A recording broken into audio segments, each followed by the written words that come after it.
जय हिंद। आप लोगों का हमारे यूट्यूब चैनल पर मोस्ट वेलकम है।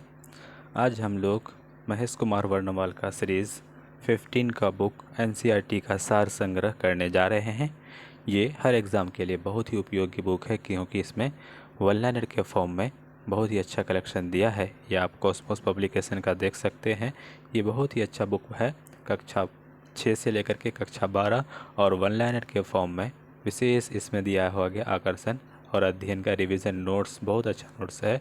अब इसको कोई भी एग्ज़ाम के लिए एसएससी हो गया, हाँ यूपीपीसीएस हो गया, बीपीएससी का कोई भी एग्ज़ाम हो गया, इसको रेफ़र कर सकते हैं क्योंकि इसमें एनसीईआरटी के टॉपिक्स मेन दिए हुए हैं।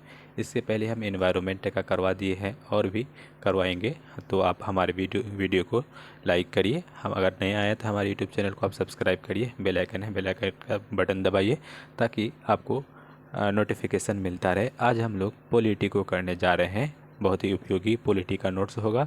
जितना भी कक्षा 6 से लेकर के कक्षा 12 का एनसीईआरटी का नोट्स पॉलिटी से बनेगा उसको एक बोलते हैं कंसोलिडेट फॉर्म में चैप्टर वाइज इसमें दिया गया है और बहुत ही अच्छा फॉर्म है। सारा स्टूडेंट इसको रेफ़र करता है और अच्छा लगता है। आइए देखते हैं।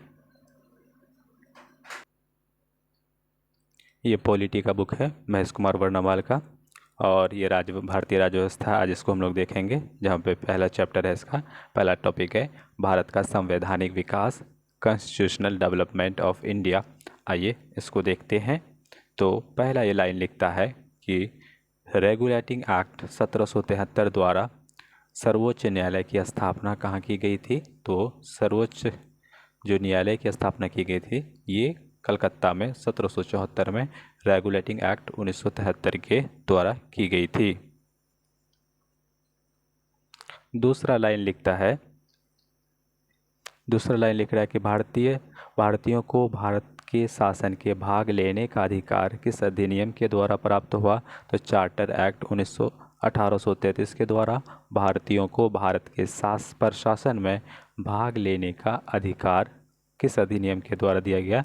चार्टर एक्ट 1833 के द्वारा भारत के प्रशासन में भाग लेने के लिए भारतीयों को अधिकार दिया गया। फिर नेक्स्ट कह रहा है कि भारतीय विधान परिषद को बजट पर बहस करने की शक्ति किस अधिनियम के द्वारा दी गई। तो भारत परिषद अधिनियम 1892 के तहत भारतीय विधान परिषद को बजट पर बहस करने की शक्ति प्रदान की गई। नेक्स्ट देखेंगे केंद्रीय विधानमंडल सर्वप्रथम किस अधिनियम के द्वारा द्विसदनीय बनाया गया। तो 1919 के भारत शासन अधिनियम के द्वारा केंद्रीय विधानमंडल को सबसे पहले 2 सदन बाईकैमरल बनाया गया। नेक्स्ट देखेंगे भारत के राष्ट्रपति को अध्यादेश निर्गत करने की शक्ति किस अधिनियम के तहत प्रेरित है। तो अध्यादेश देने की शक्ति भारत के शासन अधिनियम 1935 के तहत है। आपको बता दें भारत के राष्ट्रपति अध्यादेश आर्टिकल अनुच्छेद 123 के तहत 123 के तहत देते हैं। 1935 के ही एक्ट के तहत बर्मा को भारत से अलग कर दिया गया था। बहुत सारे हम लोग अनुच्छेद 1935 से हमारे संविधान में कॉपी करके लाए हैं। 50% वहीं से लाए हैं। अब देखें भारत का संवैधानिक विकास, भारत का संविधान का विकास कैसे हुआ है। तो देखेंगे भारत का संविधान का विकास सबसे पहले ईस्ट इंडिया कंपनी के अंतर्गत और ब्रिटिश क्राउन के अंतर्गत। आइए देखते हैं। ईस्ट इंडिया कंपनी के अंतर्गत देखेंगे तो रेगुलेटिंग एक्ट 1773 आता है, पिट्स इंडिया एक्ट 1784 आता है, फिर चार्टर एक्ट 1793 भी आता उसके बाद, फिर उसके बाद आता 1813 का चार्टर एक्ट, फिर चार्टर एक्ट 1833, चार्टर एक्ट 1853। इस तरह से ये एक्ट बनते हैं जो ईस्ट इंडिया कंपनी के अंतर्गत आते हैं। अब ब्रिटिश क्राउन के अंतर्गत कौन कौन से एक्ट आते हैं। भारत शासन अधिनियम 1858, भारत परिषद अधिनियम 1861, भारत परिषद अधिनियम 1892, भारत परिषद अधिनियम 1909 और भारत परिषद अधिनियम 1919 जिसके तरफ केंद्र और प्रांत में सरकार बनाने की स्वायत्ता दी गई। भारत परिषद अधिनियम 1935, 50% यहाँ से संविधान का कॉपी किया गया है। भारत स्वतंत्रता अधिनियम 1947, ये क्राउन के अंतर्गत ये सारे अधिनियम आते हैं, ब्रिटिश क्राउन के अंतर्गत। फिर देखेंगे केंद्र में द्वैध शासन व्यवस्था जिसको बोलते हैं डायआर्की किस अधिनियम के तहत लागू की गई। तो केंद्र में जो द्वैध शासन है भारत शासन अधिनियम 1935। सबसे पहले कब राज्यों में ये बोल सकते हैं स्वायत्त जो है केंद्र के केंद्र के अलावा जो छोटे प्रांत थे 1919 ईस्वी में 1919 ईस्वी के अधिनियम के तहत दी गई थी। लोकल लेवल पर, स्थानीय लेवल पर कहता है ब्रिटिश भारत में किस अधिनियम में संघीय शासन का प्रावधान है? तो संघीय फेडरल जो शासन है, एडमिनिस्ट्रेशन है, इसका प्रावधान भारत सरकार अधिनियम 1935 के तहत। आपको बता दें संघीय जो व्यवस्था है भारत जो लिया गया ये कनाडा से लिया गया। संघीय जैसा गुण कहाँ से लिया गया है? कनाडा से लिया गया। फिर कहता है कि भारत शासन अधिनियम 1919 की समीक्षा करने के लिए वर्ष 1927 में साइमन कमीशन का गठन किया गया। कब? 1927 ईस्वी में 1919 की भारत शासन अधिनियम की समीक्षा करने के लिए साइमन कमीशन का गठन किया गया। अब दूसरा कॉलम देखेंगे। दूसरा कॉलम है अखिल भारतीय संघ स्थापित करने का प्रावधान किस अधिनियम में दिया गया है? तो भारत सरकार अधिनियम, भारत शासन अधिनियम 1935 के तहत अखिल भारतीय संघ स्थापित करने का प्रावधान किया गया है। ये क्वेश्चन एग्जाम में पूछा गया। इसमें ना नोट्स में बहुत ऐसा क्वेश्चन है जो हर एग्जाम में पूछा गया है। अब इसको बुक को रेफर कर सकते हैं। कहता है कि भारत के संविधान में केंद्र और राज्यों के मध्य किया गया शक्तियों का विभाजन भारत सरकार अधिनियम 1935 के तहत किया गया है। इसमें केंद्र को अलग शक्ति दी गई और राज्यों को अलग कुछ शक्तियां प्रदान की गई। एक निर्वाचित संविधान सभा के द्वारा भारत के संविधान का निर्माण करने का प्रस्ताव किसके द्वारा दिया गया था? तो क्रिप्स मिशन 1927 के द्वारा एक निर्वाचित संविधान सभा द्वारा भारत के संविधान का निर्माण करने का प्रस्ताव किसके द्वारा दिया गया? तो क्रिप्स मिशन के द्वारा संविधान का निर्माण करने का प्रस्ताव दिया गया, लेकिन ये फेल हो जाता है। कहता है भारतीय संविधान सभा का गठन किसके अंतर्गत किया जाता है? तो कैबिनेट मिशन 1946 के अंतर्गत आता है। इससे पहले वेवेल योजना आता है 1942, उसमें भी ये फेल हो जाता है, लेकिन कैबिनेट मिशन के तहत संविधान सभा कॉन्स्टिट्यूशन असेंबली का गठन इसके अंतर्गत किया जाता है। कैबिनेट मिशन द्वारा प्रस्तुत योजना के अनुसार संविधान सभा में प्रांतों से प्रतिनिधि का जो निर्वाचन है किस अनुपात में होता है? तो 10 लाख की जनसंख्या पर एक सदस्य। कैबिनेट मिशन के द्वारा प्रस्तुत योजना के अनुसार संविधान सभा में प्रांतों से प्रतिनिधियों का निर्वाचन किस अनुपात में था? 10 लाख की जनसंख्या पर एक सदस्यों का निर्वाचन होता था। भारतीय संविधान का निर्माण करने वाली संविधान सभा के सदस्यों का चुनाव किसके द्वारा किया जाता था? तो विभिन्न प्रांतों की विधानसभाओं के द्वारा संविधान का निर्माण करने वाली संविधान सभा के सदस्यों का चुनाव किया जाता था प्रांतों के विधानसभाओं के द्वारा। अब देखेंगे अंतरिम सरकार, इससे बहुत क्वेश्चन बनाए। आइए आपको बताते हैं 1946 का जो अंतरिम सरकार था इसमें जवाहरलाल नेहरू का जो विभाग था, विभाग लिए थे राष्ट्रमंडल संबंधों तथा विदेशी मामलों के मंत्री बनाए गए थे। ये विभाग जवाहरलाल नेहरू के पास था। ये गृह विभाग, ये क्वेश्चन पूछा हुआ है, गृह विभाग, सूचना विभाग और प्रसारण विभाग ये सरदार वल्लभ भाई पटेल को दिया गया था। राजेंद्र प्रसाद को, ये बीपीएससी का क्वेश्चन है, राजेंद्र प्रसाद के अंतर्गत खाद्य और कृषि मंत्रालय, कृषि विभाग राजेंद्र प्रसाद संभाल रहे थे अंतरिम सरकार के अंतर्गत। जॉन मथाई दो है, इसको उद्योग और नागरिक आपूर्ति मंत्रालय जॉन मथाई के अंतर्गत दिया गया था। जगजीवन राम को श्रम, ये भी बीपीएससी का है, श्रम विभाग किसके अंतर्गत दिया था? तो जगजीवन राम के अंतर्गत, और जॉन मथाई के अंतर्गत उद्योग और नागरिक विभाग। ऐसा बोलेंगे उद्योग जो है उसमें संभालने में बहुत माथा पीछे ही होता है, तो बताएंगे जॉन मथाई को कौन सा उद्योग दिया? उद्योग, ताकि वो अपना दिमाग लगा सकें।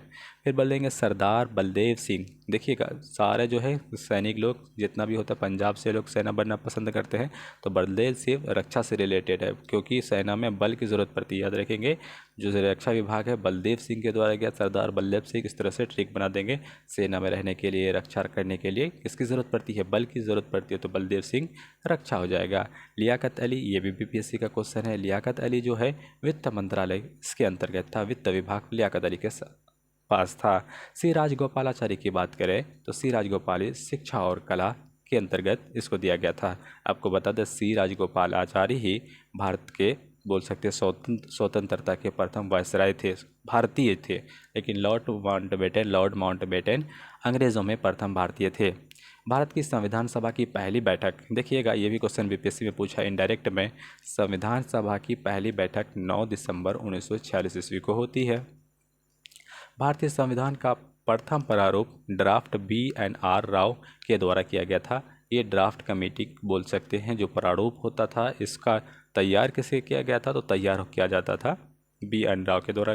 लेकिन इसका पूछेगा प्रारूप समिति का अध्यक्ष कौन होते थे, तो अध्यक्ष होते थे जो ड्राफ्टिंग कमेटी का बी आर अम्बेडकर होते थे। अब देखिए ये क्वेश्चन पूछा गया है कि ये जो है संविधान सभा की अस्थाई अध्यक्ष, इससे पहले अस्थाई अध्यक्ष बने थे 9 दिसंबर 1946 ईस्वी को, तो ये बने थे सच्चिदानंद सिन्हा।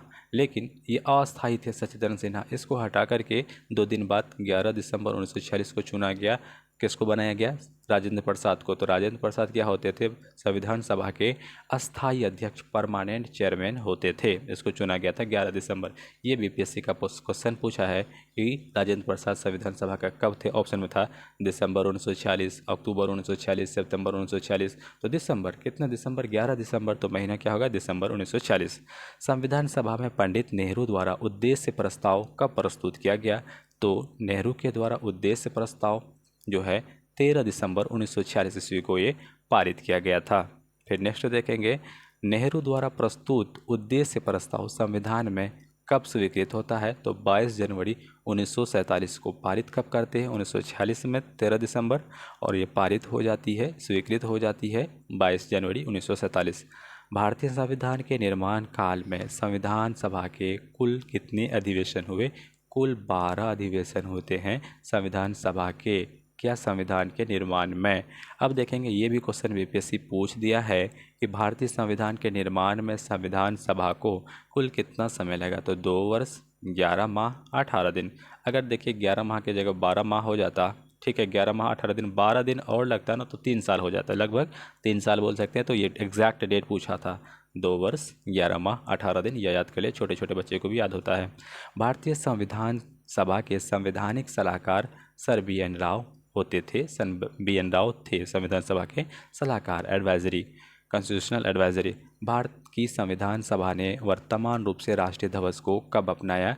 तो राष्ट्रीय झंडे की बात करेंगे तो 22 जुलाई 1947। लेकिन अगर जनगण की बात करें, जनगण मन, और जो राष्ट्रीय गीत है, राष्ट्रगान है, तो 26 जनवरी 1950। 26 जनवरी 1950। संविधान सभा की प्रथम बैठक की अध्यक्षता डॉक्टर सच्चिदानंद सिन्हा, जो अस्थायी अध्यक्ष है, हमने ऊपर में चर्चा कर दिया है। 9 दिसंबर 1946 को अस्थायी अध्यक्ष सच्चिदानंद सिन्हा को प्रथम बैठक की अध्यक्षता इसने की है।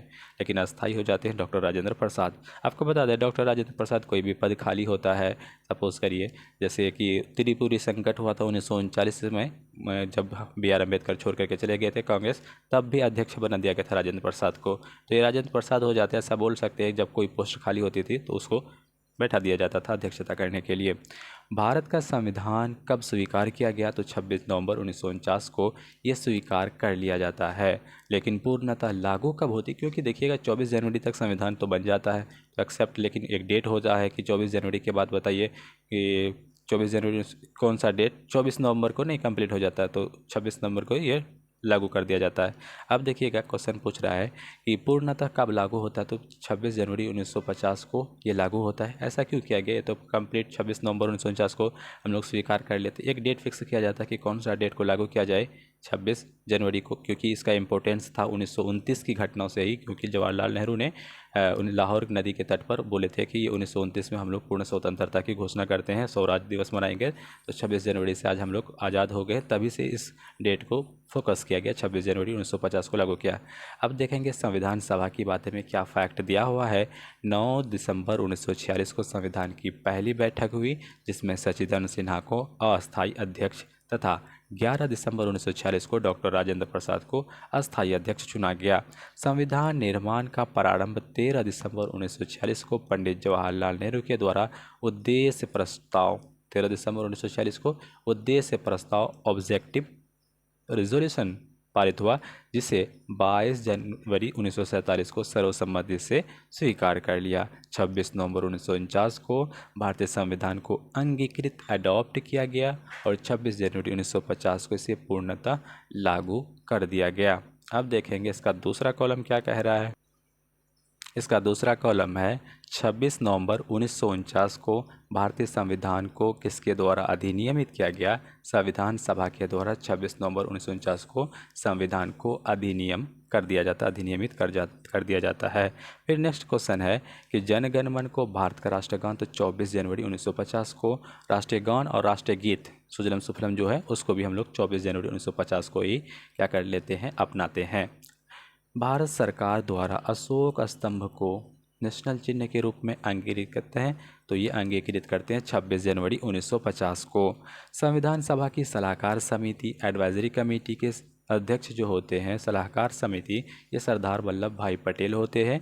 अंतरिम सरकार में ये गृह सूचना मंत्री थे, कौन, प्रांतीय मंत्री थे सरदार वल्लभ भाई पटेल। संविधान सभा की झंडा समिति के अध्यक्ष, ये क्वेश्चन पूछा है किसी एग्जाम में, तो राजेंद्र प्रसाद जो थे झंडा समिति के अध्यक्ष होते थे, क्योंकि राजेंद्र प्रसाद ये खाद्य मंत्री, खाद्य विभाग इसको कह दिया हुआ था। अब कुछ समितियां देखिए, उसमें मेनली 7 या 8 समिति होती थी, तो देखेंगे कितने समिति है। संघ शक्ति जो समिति थी, इसके जो अध्यक्ष थे पंडित जवाहरलाल नेहरू थे, ये पूछा गया है। संघीय संविधान समिति, तो इसके भी अध्यक्ष पंडित जवाहरलाल नेहरू थे। प्रांतीय संविधान समिति, ये सरदार वल्लभ भाई पटेल थे। तो याद रखेंगे प्रारूप समिति, ये बहुत एग्जाम में पूछा है, बीपीएससी हो, कोई बीएसएससी हो, एसएससी हो, सारे प्रारूप समिति पूछता है। ये डॉक्टर भीमराव अंबेडकर इसके अध्यक्ष होते थे। मौलिक अधिकार सरदार वल्लभ भाई पटेल को दिया गया था, ये अध्यक्षता। मौलिक अधिकार हो जाता हो या अल्पसंख्यक का अधिकार हो जाता हो, ये सरदार वल्लभ भाई पटेल को ही। प्रक्रिया नियमन समिति, ये कौन थे, प्रक्रिया नियमन समिति राजेंद्र प्रसाद, ये पूछा जाएगा, क्योंकि अगर बिहार से अगर आप इसको प्रिपरेशन कर रहे हैं तो प्रक्रिया नियमन समिति ये पूछा जाएगा, किसी न किसी कभी न कभी पूछ देगा, क्योंकि राजेंद्र प्रसाद कहाँ से थे, बिहार से थे। कोई अगर लीडर बिहार से हो, किसी अध्यक्ष हो, तो क्वेश्चन बनता है। राज्यों के लिए समिति, तो ये है पंडित जवाहरलाल नेहरू। राज्यों के लिए समिति का गठन किसके अंतर्गत किया था, ये पंडित जवाहरलाल नेहरू इसके अध्यक्ष थे। संचालन समिति की बात करेंगे तो ये डॉक्टर राजेंद्र प्रसाद। संचालन और नियमन याद रखेंगे, संचालन कौन करते हैं, नियमित कौन करते हैं, ये डॉक्टर राजेंद्र प्रसाद करते हैं। अब कहता है संविधान सभा के कार्यों से संबंधित समिति के अध्यक्ष जो होते थे जीवी मावलंकर होते थे। क्या बोल रहा है, संविधान सभा के कार्यों से संबंधित समिति के जो अध्यक्ष होते थे जीवी मावलंकर होते थे। फिर कह रहा है कि डॉक्टर BR अम्बेडकर की अध्यक्षता में संविधान सभा की प्रारूप समिति ने 6 अन्य सदस्य, कौन कौन थे, क्योंकि 7 सदस्य थे, एक तो थे हमारा BR अम्बेडकर, उसके बाद N गोपाल स्वामी आयंगर, उसके बाद डॉक्टर KM मुंशी, BM मित्रा, बाद में इनके स्थान पर माधवराव आ जाते हैं। फिर अल्लादी कृष्ण स्वामी अय्यर, सैयद मोहम्मद सादुल्लाह और खैतान, बाद में इनके स्थान पर T कृष्णाचार्य जो आते हैं, T कृष्णाचार्य आ जाते हैं। ये क्वेश्चन बीपीएससी में और यूपीएससी में पूछा है। बताइए इनमें से कौन सा सदस्य जो है किसमें, ये संविधान सभा के प्रारूप समिति में जो थे नहीं थे, तो ये ऑप्शन दे देगा। ये सारे ऑप्शन देंगे, कृष्णा गोपाल स्वामी जो है N गोपाल स्वामी दे देंगे, आयंगर, डॉक्टर KM मुंशी दे देंगे, BM बत्रा दे देंगे, फिर अल्लादी कृष्ण स्वामी अय्यर दे देंगे, सैयद मोहम्मद सादुल्लाह दे देंगे और DP खैतान दे देंगे। ये दे देंगे। कोई एक ऐसा जैसे राजेंद्र प्रसाद का नाम दे देगा, जवाहरलाल नेहरू का नाम दे देगा, तो ये सब नहीं थे। अब यूपीएससी किस टाइप का क्वेश्चन पूछेगा, तो बताएगा कि BM जो मित्रा थे इसकी जगह पर कौन आया था। अगर सपोज इसकी मृत्यु हो जाती है या कोई घटना हो जाती है तब उसके स्थान पर आ जाता है कौन, माधवराव। यह ज़्यादा पॉसिबल है इसकी मृत्यु ही हो जाती है, जहाँ तक हमको उम्मीद है। और इसी के जगह पर खैतान के जगह पर आता है कौन, TT कृष्णाचार्य, ये इसके स्थान पर आ जाते हैं DP खैतान के जगह, और BM मित्रा के जगह माधवराव आ जाते हैं। तो 7 सदस्य होते थे, और क्योंकि 6 सदस्य, उसके बाद एक ड्राफ्टिंग कमेटी का जो हेड होते थे, अध्यक्ष होते थे, हमारा BR अम्बेडकर होते थे। कह रहा है कि भारतीय संविधान सभा ने डॉक्टर BR अम्बेडकर की अध्यक्षता में प्रारूप समिति का गठन 29 अगस्त 1947 ईस्वी को किया गया था, जिसमें 7 मेंबर थे BR अम्बेडकर को लगा करके, जो ऊपर में हम लोग डिस्कस कर चुके हैं। डॉक्टर BR अम्बेडकर का संविधान सभा में निर्वाचन किस प्रेसिडेंसी से हुआ, तो ये बॉम्बे प्रेसिडेंसी से संविधान सभा में चुने गए थे। आपको पता है कि संविधान सभा में जो सदस्य चुने जाते थे ये विधानसभा से चुने जाते थे, तो कौन प्रेसिडेंसी से, तो बॉम्बे प्रेसिडेंसी से चुने जाते थे।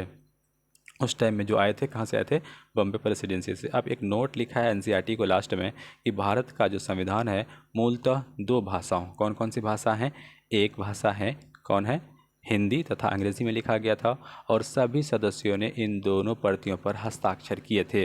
भारत का संविधान मूलतः 2 भाषाओं, एक हिंदी और अंग्रेजी में लिखा गया था, और सभी सदस्य इन दोनों पर हस्ताक्षर भी किए थे। ये तो था। अब देखेंगे संविधान के विभिन्न प्रावधान और उनके स्रोत।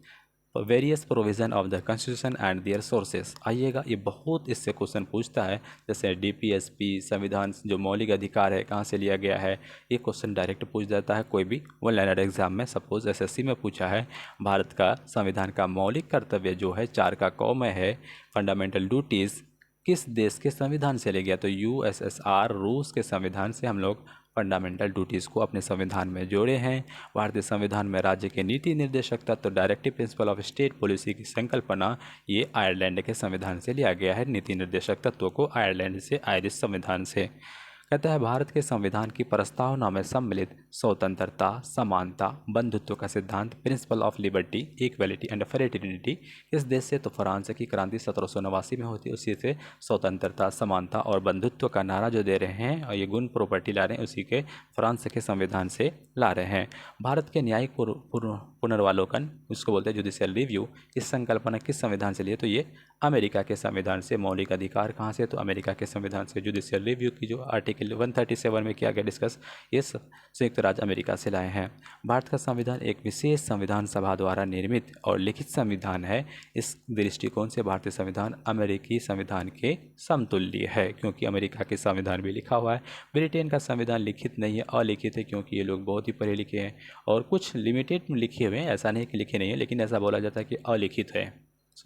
फिर कहता है भारतीय संविधान में संवैधानिक संशोधन, कॉन्स्टिट्यूशनल अमेंडमेंट का प्रावधान किस देश से लिया गया है, ये दक्षिण अफ्रीका से लिया गया है, जहाँ पे हम संविधान में कुछ संशोधन कर सकते हैं। भारत के संविधान में सम्मिलित आपातकालीन का उपबंध, इमरजेंसी प्रोविज़न जर्मनी से लिया गया। किस देश से लिया गया, जर्मनी से, जो लगा सकते हैं, क्योंकि हमारे संविधान में 3 आपात है, राष्ट्रीय आपातकाल, राजकीय आपातकाल और वित्तीय आपातकाल। राष्ट्रीय आपातकाल की बात करें आर्टिकल तो बोल सकते हैं 352 में है, ये 356 में है, और वित्तीय आपातकाल 360 में। ये भी क्वेश्चन पूछा गया है, कहाँ से लिया गया, तो जर्मनी से लिया गया। शक्तिशाली केंद्र के साथ भारत की संघात्मक व्यवस्था, देखिएगा जैसे संघ आ गए, फेडरल सिस्टम किस देश से है, तो ये कनाडा से लिया गया है। 1935 में भी ऐसा प्रावधान किया गया है। नेक्स्ट देखेंगे, भारत के संविधान में सम्मिलित समवर्ती सूची, कंकरेस्ट लिस्ट किस देश से लिया गया है, तो ये ऑस्ट्रेलिया से लिया गया है। भारतीय संविधान में निहित विधि द्वारा स्थापित प्रक्रिया, प्रोसेस एस्टैब्लिश्ड बाय लॉ किस संविधान से लिया गया, तो ये जापान से लिया गया है। पूछेगा विधि द्वारा स्थापित प्रक्रिया कहाँ से लिया गया, जापान से लिया गया है। फिर देखेंगे भारतीय संविधान में मूल कर्तव्य, फंडामेंटल ड्यूटीज़ का प्रावधान किस से लिया गया, तो ये रूस से लिया गया। मूल कर्तव्य आपको पहले भी लाइन यही था। भारतीय संविधान में संसदीय विशेषाधिकार, पार्लियामेंट्री प्रिविलेज, पार्लियामेंट की बात होगी तो कहाँ से, ये ब्रिटेन से लिया गया। किस देश से, ब्रिटेन से लिया गया है। अब देखेंगे भारतीय, इसको नहीं पढ़ेंगे, पहले दूसरा कॉलम पढ़ते हैं। आइए दूसरा कॉलम देखते हैं। देखिए क्या है, वन लाइनर फॉर्म में, भारत के संविधान में सम्मिलित मूल अधिकार, फंडामेंटल राइट्स किस देश से लिया गया, संयुक्त राज्य अमेरिका से लिया गया है। विभिन्न देशों के प्रावधान के लिए प्रावधान को देश, संयुक्त राज्य अमेरिका से। तो देखिएगा क्या क्या लाए हम लोग, यूनाइटेड स्टेट्स ऑफ अमेरिका से। प्रस्तावना के शब्द हम भारत के लोग, ये बीपीएससी का क्वेश्चन है कि भारत का प्रस्तावना किससे शुरू होता है, तो हम भारत के लोग से शुरू होता है, हम भारत के लोग से शुरू होता है। दूसरा मूल अधिकार, फंडामेंटल राइट लाए हैं। स्वतंत्रता का न्यायपालिका, ऐसे न्यायपालिका लाए जो स्वतंत्र हो, ये भी अमेरिका से लिए हैं। न्यायिक पुनर्वालोकन, ये अमेरिका से लिए हैं। सर्वोच्च न्यायालय तथा उच्च न्यायालय के न्यायाधीश को पद से हटाने जाने की प्रक्रिया, प्रोसेस, ये अमेरिका से लाए हैं। राष्ट्रपति पर महाभियोग, आर्टिकल 61 के अंतर्गत इसका डिस्कशन है, ये भी हम लोग कहाँ से लाए हैं, अमेरिका से बना है। और जनहित याचिका बोल सकते हैं, लिटिगेशन वाला प्रोसेस, ये भी अमेरिका से लाए हैं। न्यायिक पुनर्वालोकन, ये भी गुण हम लोग अमेरिका से कॉपी किए हैं। उसके बाद राष्ट्रपति का पद कहाँ से लाए हैं, अमेरिका से लाए हैं। उपराष्ट्रपति का पद, उपराष्ट्रपति का, माफ़ करिएगा, राष्ट्रपति बोल दिए, उपराष्ट्रपति का पद अमेरिका से लाए हैं। और यथोचित विधि द्वारा प्रक्रिया, ये किससे लाए, अमेरिका से। लेकिन जो थे प्रोसेस्ड विधि द्वारा, वो जापान से भी लाए थे। ब्रिटेन से हम लोग क्या संविधान अपने में समावेश किए हैं, तो विधि का शासन, संसदीय शासन प्रणाली, एकल नागरिकता, इस ब्रिटेन में भी ऐसी प्रावधान है। द्विसदन सदन व्यवस्था, लोकसभा राज्यसभा होना चाहिए, और विधि द्वारा निर्माण प्रक्रिया, और कहता है सर्वाधिक मत, सार्वभौमिक होना चाहिए। कहता है सर्वाधिक मत के आधार पर, अच्छा, चुनाव जीत का निर्णय सही है, सर्वाधिक जो मत प्राप्त होगा उसको चुनाव का जीत का निर्णय किया जाएगा।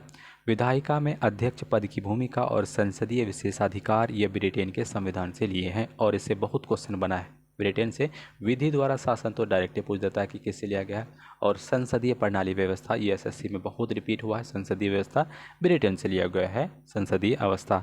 अब बात करेंगे दक्षिण अफ्रीका से, तो दक्षिण अफ्रीका में से 2-3 प्रॉपर्टी लाए, संशोधन की प्रक्रिया और राज्यसभा के सदस्यों का निर्वाचन। संशोधन की प्रक्रिया और राज्यसभा के सदस्यों का निर्वाचन जो है हम लोग कहाँ से लाए हैं, ये दक्षिण अफ्रीका से लाए हैं। अब बात करेंगे हम लोग, बात करते हैं कि कनाडा के संविधान से क्या क्या लाया गया है, तो संघ का तहत सशस्त्र केंद्र के साथ संघीय व्यवस्था कनाडा से लाए हैं। शक्तियों का वितरण और अवशिष्ट शक्तियों का जो केंद्र में निहित होना, ये सारा कहाँ से लाए, कनाडा से लाए हैं। केंद्र द्वारा राज्यों में राज्यपाल की नियुक्ति का प्रावधान कनाडा से लिया गया है। उच्चतम न्यायालय के पारदर्शी कहता है, उच्चतम न्यायालय कहता है, उच्चतम न्यायालय कहाँ पे है, उच्चतम न्यायालय का परामर्शी जो न्यायालय है ये कनाडा से लिए है। संघात्मक व्यवस्था, ये वाला क्वेश्चन बहुत इंपॉर्टेंट है। संघात्मक केंद्र राज्यों के द्वारा राज्यपाल की नियुक्ति का प्रावधान कनाडा से है। शक्तियों का वितरण जो है अवशिष्ट शक्तियों का, ये कहाँ से लिया, कनाडा से लिया गया, याद रखिएगा। अब देखेंगे ऑस्ट्रेलिया से समवर्ती सूची, डायरेक्ट पूछता है कि ऑस्ट्रेलिया से हम लोग कौन सा प्रावधान लिया है, तो ये समवर्ती सूची है। और व्यापार, वाणिज्य और समागम की स्वतंत्रता संबंधी प्रावधान है। संसद के दोनों सदनों का संयुक्त बैठक जो आर्टिकल 108 में डिस्कस किया गया है। संयुक्त बैठक बुलाता कौन है, ये राष्ट्रपति बुलाता है। अध्यक्षता कौन करता है, लोकसभा का अध्यक्ष करता है। तो ये प्रावधान ऑस्ट्रेलिया से लाया गया है। आयरलैंड की बात करें, देखेंगे इससे क्या लें, राज्य की नीति निर्देशक तत्व जो 36 से 51 भाग 4 में इसका डिस्कशन है। उसके बाद राष्ट्रपति की निर्वाचक पद्धति जो है, निर्वाचन पद्धति, ये आयरलैंड से लिए गए हैं। राज्यसभा के सदस्यों का नामांकन जो है, ये प्रावधान ये कहाँ से होंगे, आयरलैंड से। और दूसरा क्वेश्चन इसमें एक तो डीपीएसपी पूछेगा, राष्ट्रपति की जब बात करी कि इसको निर्वाचन के सिस्टम का, तो ये निर्वाचन पद्धति जो होता है आयरलैंड से लाया गया, बहुत इंपॉर्टेंट है, एग्जाम में पूछा गया है। अब फ्रांस से चलते हैं आपको लेकर के। फ्रांस से हम लोग क्या लिए हैं, तो फ्रांस से हम लिए हैं गणतंत्रात्मक व्यवस्था, स्वतंत्रता, समानता और बंधुत्व का सिद्धांत। ये फ्रांस से हम लोग कॉपी किए हैं या फ्रांस के संविधान से लाए हैं। अब हम बात करेंगे रूस की, तो बता दें आपको रूस से लिए मूल कर्तव्य, प्रस्तावना में सामाजिक, आर्थिक और राजनीतिक न्याय का आदर्श, क्योंकि कितना आदर्श है, एक सामाजिक, आर्थिक तथा राजनीतिक न्याय। ये क्वेश्चन बीपीएससी पूछा है कि हमारे प्रस्तावना में कितने प्रकार की न्याय है, तो 3 प्रकार का है। सामाजिक भी न्याय चाहिए, आर्थिक न्याय होनी चाहिए और राजनीतिक न्याय होना चाहिए जो इक्वल हो सबके लिए।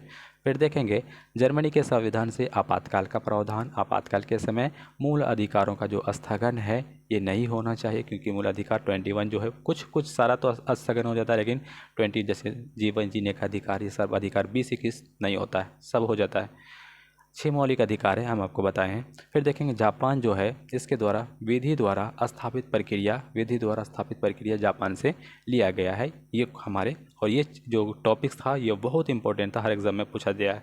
कहता है भारतीय संविधान में विधि निर्माण की प्रक्रिया ब्रिटेन से, जबकि विधि द्वारा स्थापित प्रक्रिया जापान से। विधि निर्माण की प्रक्रिया जो है ब्रिटेन से, विधि द्वारा स्थापित प्रक्रिया जापान से। निर्माण ब्रिटेन से, स्थापित जापान से करते हैं। अब देखेंगे हमारा चैप्टर है भारतीय संविधान के भाग, parts of the Indian constitution. आइए, इसको तो बहुत बड़ा है, इसको इसी तरह से पढ़ेंगे। जैसे भाग 1 में किसकी चर्चा है, देखिए एसएससी में डायरेक्ट पूछ देता है, रेलवे वगैरह में। और क्योंकि ये सारे टॉपिक्स जो हैं सारे एग्जाम के लिए ज़रूरी है, क्योंकि एसएससी में ऐसा क्वेश्चन पूछा जाता है, पॉलिटी उसका फेवरेट होता है, 2 से 3 क्वेश्चन ऐसा सिंपल क्वेश्चन देता है। देखेंगे भाग 1 में, और बीपीएससी में भी देता है लेकिन इस तरह से नहीं देता, वो इनडायरेक्ट देता है। आर्टिकल ज़्यादा पूछता है, उसको हम बताएंगे, जो क्वेश्चन इंपॉर्टेंट होगा, जो पूछ देगा तो हमको याद रहेगा तो हम आपको बता देंगे। भाग 1 में चर्चा है संघ और उसके राज्य क्षेत्र, जिसकी चर्चा आर्टिकल 1 से लेकर के 4 तक है। नागरिकता की बात करें, भाग 2 में है सिटीजनशिप, 5 से लेकर 11 अनुच्छेद में है। मूल अधिकार 3 में है, फंडामेंटल राइट्स 12 से लेकर के 35 तक में है। राज्य के नीति निर्देशक तत्व, directive principle of state policy 36 से लेकर 51 तक है। उसके बाद 4 का क है मूल कर्तव्य, जिसे हम लोग रूस के लिए से 51 क में है। फिर संघ की बात करें, सबसे बड़ा देखेंगे 52 से लेकर 151 तक है। राज्य की भाग, संघ जो है भाग 5 में थे, राज्य जो है भाग 6 में थे। भाग 6 में राज्यों का डिस्कस किया गया है, 152 से लेकर के 237 तक है। भाग 7 में देखिएगा, भाग 7 में कह रहा है पहली अनुसूची भाग ख के राज्य संविधान का 7वां संशोधन 1956 की धारा 29 और अनुसूची द्वारा ये निरसित है, रिपील कर दिया गया। 328 में इसको हटा दिया, ऐसा बोल सकते हैं। भाग 8 में है केंद्र शासित प्रदेश, द यूनियन टेरिटरीज। अब बच्चे कहते हो कैसे याद करेंगे, देखिएगा वैसे हमारे पास पहले 7 था लेकिन अब 9 हो गया, तो बता देंगे 9 में 7 जाएगा, सपोज करिए 9 में 1 जाएगा, 8 बचेगा। तो 8 में क्या है, 239 से लेकर 242 तक केंद्र शासित प्रदेश की चर्चा किया। जम्मू कश्मीर हो गया, लद्दाख हो गया, फिर बोल सकते हैं आप अंडमान और निकोबार हो गया, लक्षद्वीप हो गए, ये सारे, चंडीगढ़ हो गया, ये सारे केंद्र शासित प्रदेश है, द यूनियन टेरिटरीज है, इसमें सेंटर ही रूल करती है। भाग 9 में जो है पंचायत के डिस्कस किया गया है, तो 243 के ए से लेकर के 9 तक जो है इस तरह से क से लेकर 9 तक डिस्कस किया गया है। ग्राम सभा, ग्राम पंचायत में आरक्षण, उसकी काल अवधि, उसमें टैक्स, प्रॉपर्टी, इस तरह का प्रावधान भाग 9 में किया गया है। नगर पालिका में 9 का क में है नगर पालिका म्यूनिसिपल कम्युनिटीज़, 43 का तो से लेकर के य तक है। इसी तरह से 9 का ख में है सहकारी समिति, तो ये 243 य से लेकर के 243 य 9 तक है। 10 जो है भाग 10 में अनुसूचित जाति और जनजातीय क्षेत्र, the scheduled and tribal areas की डिस्कस किया गया, 244 का 244 क तक। भाग 11 में संघ और राज्यों का मध्य संबंध है, रिलेशन बताया गया है, 245 से 263 के बीच। भाग 12 में वित्त, संपत्ति और समुदाय वाद विवाद, 264 से 300 के क तक बताया गया है। भाग 13 की बात करेंगे। भाग 13 में भारत के राज्य क्षेत्र, भीतर, वाणिज्य और व्यापार, 301 से 307। भाग 12 में वित्त से संबंधित है। फिर देखेंगे भाग 14 की बात करेंगे, तो भाग 14 में है संघ और राज्यों के अधीन सेवाएं, the service under the union states, 308 से लेकर के 323 तक के डिस्कस किया गया है। भाग 14 में अधिकरण ट्रिब्यूनल्स, 323 से लेकर के 332 का ख तक। 15 में है निर्वाचन, ये बहुत पूछा है, निर्वाचन है इलेक्शन से रिलेटेड, 324 का 329 क तक। 16 में भाग 16 में है कुछ वर्गों का विशेष उपबंध, अनुसूचित जातियों, अनुसूचित जनजातियों, पिछड़े वर्ग के आंगल भारतीयों के संबंध में, 330 से लेकर के 342 तक इसकी चर्चाएं हैं। भाग 17 में है राजभाषा, 343 का 351 तक इसका डिस्कशन किया गया। भाग 18 में है आपात उपबंध, जो कहाँ से लिए हैं, जर्मनी से लिए हैं। भाग 18 को आपात का 352 से 360 तक इसका डिस्कशन है। और भाग 19 इसको मिसलेनियस है, इसको ठीक है याद किएगा, 361 से 367 तक। और भाग 20 में संविधान संशोधन, जो हम लोग दक्षिण अफ्रीका से लिए हैं, 368 के तहत इसका डिस्कशन है। भाग 21 में कह रहा है अस्थायी संक्रमण, कालीन और विशेष उपबंध, ये इसकी डिस्कशन कहाँ किया गया है, तो भाग 21 369 से 392 तक डिस्कशन किया गया है। और भाग 22 में संक्षिप्त नाम, प्रारंभ, हिंदी में प्राधिकृत पाठ और निरसन, 393 से लेकर के 395 तक। तो आप देखिए हमारे संविधान में 1 से लेकर के 395 तक अनुच्छेद है, लेकिन बीपीएससी कहता है कि हमारे संविधान में अब वर्तमान में 400 से अधिक 448 अनुच्छेद है। ऐसा ऑप्शन था कि 400 से अधिक है, 500 से अधिक है, तो 400 से अधिक है। अब देखेंगे क्या बातें ही कि भारत के संविधान के भाग 11 में अध्याय 1 में संघ और राज्य के मध्य विधायी शक्तियों को दर्शाता है। भाग 11 के अध्याय चैप्टर 1 में संघ और राज्य के विधायी संबंधों को दर्शाता है भारत का संविधान। अब देखेंगे कितने भाग हो गए, 22 भाग हो गए। अब भारत की अनुसूचियां देखेंगे, इससे क्या क्या क्वेश्चन है, तो आपको बता दें पहले 8 अनुसूची थी, वर्तमान में 12 है, इसको देखेंगे हम लोग।